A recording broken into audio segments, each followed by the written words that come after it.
Oh, ba't parang naguguluhan ata yung magulang mo? Mga kabarangay, para malinawan po tayong lahat, babasahin ko po ang sulat. Ito na po.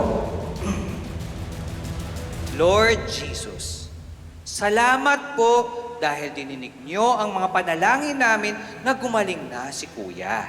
Sobrang appreciated po namin na hindi niyo siya kinuha sa amin. Salamat din po sa pagtatapat ng magulang namin ang katotohanan na hindi namin tunay na kapatid si Kuya Rambo at iba ang kanyang tunay na pamilya.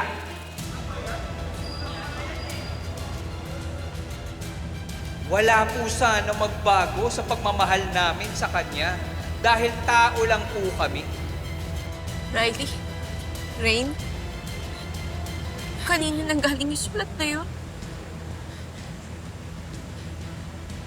Paano po napunta sa kanya yung sulat? Hinulog ko po yun sa box ng simbahan eh. Ate, bakit mo yun ginawa? Bakit di ka nag-iingat? Mahal po namin si Kuya sa kabila ng lahat. Sana po manatili na lang lihim ang tungkol sa pagkatao niya.